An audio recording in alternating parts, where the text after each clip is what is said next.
ബാല്യം, കൗമാരം, യൗവനം ഇങ്ങനെയാണ് മനുഷ്യൻ്റെ വളർച്ചയുടെ ഘട്ടം. ശാരീരികമായും മാനസികമായും നല്ല കരുത്തുള്ള സമയമാണ് കൗമാരം. നല്ല കർമ്മശേഷിയുള്ളവരായിരിക്കും കൗമാരപ്രായക്കാർ. എന്നാൽ അതോടൊപ്പം വ്യക്തിപരമായ പല ദൗർബല്യങ്ങളും അവർക്കുണ്ടാകും. അതുകൊണ്ട് എല്ലാ കാര്യത്തിലും ജാഗ്രതയുണ്ടായിരിക്കണം. ജീവിതത്തിൽ പലവിധ പ്രശ്നങ്ങൾ തീർച്ചയായും ഉണ്ടാകും. അതിനെ നേരിടാനുള്ള കരുത്ത് നേടണമെങ്കിൽ ആത്മീയ കാര്യങ്ങളെക്കുറിച്ചും കുറച്ച് അറിവുണ്ടായിരിക്കണം.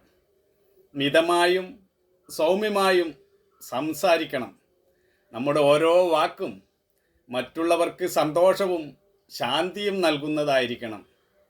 മറ്റൊരാൾ പറയുന്ന ഏതൊരു കാര്യവും വളരെ ശ്രദ്ധയോടെ കേൾക്കുകയും ആലോചിച്ച് അതിന് മറുപടി പറയുകയും ചെയ്യണം. ഒന്നും തന്നെ എടുത്തു ചാടി പ്രവർത്തിക്കരുത്.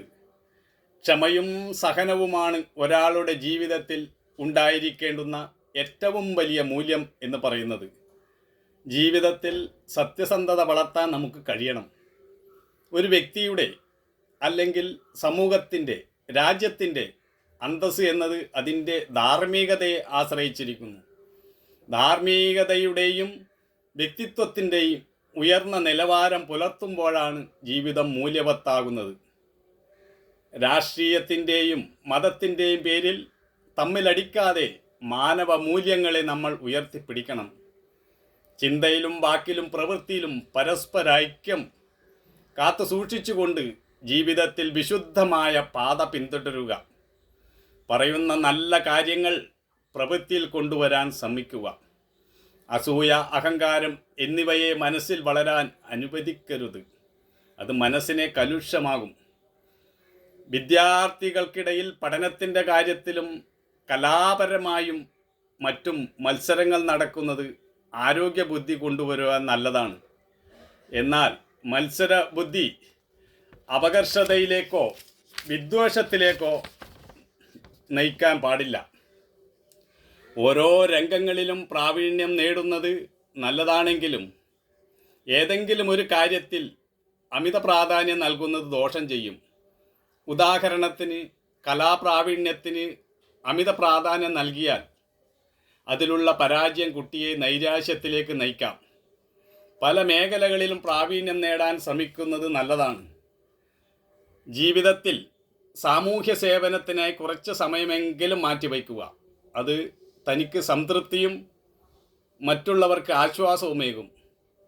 നമ്മുടെ വിലയേറിയ അറിവും വിലപ്പെട്ട അനുഭവവും മറ്റുള്ളവരുമായി പങ്കുവയ്ക്കണം. സ്വയം പുകവലി, മദ്യപാനം എന്നീ ദുശീലങ്ങൾ വളർത്താതിരിക്കുകയും മറ്റുള്ളവരെ പുകവലിയുടെയും മദ്യപാനത്തിൻ്റെയും ദൂഷ്യഫലങ്ങളെക്കുറിച്ച് ബോധവൽക്കരിക്കുകയും ചെയ്യണം. അധ്യാപകർ കുട്ടികളെ ഇടയ്ക്കുന്ന ആശുപത്രികളിലേക്കും അനാഥാലയങ്ങളിലേക്കും പാവപ്പെട്ടവർ താമസിക്കുന്ന തെരുവുകളിലേക്കും കൊണ്ടുപോകുന്നത് നല്ലതാണ്. മറ്റുള്ളവരുടെ കഷ്ടപ്പാടുകളെക്കുറിച്ചറിയാനും അവരോട് സഹാനുഭൂതി വളർത്താനും അത്തരം പ്രവൃത്തികൾ സഹായിക്കും. രോഗികളെ ആശ്വസിപ്പിക്കുക, അനാഥാലയത്തിലെ കുട്ടികളോട് സംസാരിക്കുക, പാവപ്പെട്ട കുട്ടികൾക്ക് കഴിയുന്ന സഹായം ചെയ്യുക തുടങ്ങിയ കാര്യങ്ങളിൽ കുട്ടികളിൽ പ്രോത്സാഹനം നൽകണം. അച്ചടക്കം, വിശാല മനസ്കത തുടങ്ങിയ സദ്ഗുണങ്ങൾ വികസിപ്പിക്കുക. ആഡംബരത്തിൻ്റെയും അഹങ്കാരത്തിനും ഒരിക്കലും കുട്ടികൾ വഴങ്ങരുത്. മുകളിൽ പറഞ്ഞ മൂല്യങ്ങളെല്ലാം നാം ജീവിതത്തിൽ പകർത്തുകയാണെങ്കിൽ വ്യക്തിജീവിതത്തിലും കുടുംബജീവിതത്തിലും സാമൂഹ്യ ജീവിതത്തിലും ശാന്തിയും സംതൃപ്തിയും കൈവരും. അടിസ്ഥാന മൂല്യങ്ങൾ നഷ്ടപ്പെട്ടാൽ ബാഹ്യമായി എന്തു നേടിയാലും പിന്നെ ശാന്തിയും സമാധാനവും കൈവരില്ല. ലോകം ഇത്രയധികം സംഘർഷഭരിതമാകാൻ കാരണം മൂല്യങ്ങൾ നഷ്ടപ്പെട്ടതാണ്. മൂല്യങ്ങൾ ബാല്യം മുതലേ ജീവിതത്തിൻ്റെ ഭാഗമാക്കുക എന്നതാണ് ശാന്തിയും സമാധാനവും നിറഞ്ഞ ഒരു ലോകം കെട്ടിപ്പടുക്കുവാൻ നമുക്കാവശ്യം. യുവാക്കളാണ് നമ്മുടെ നാടിൻ്റെ സമ്പത്ത്.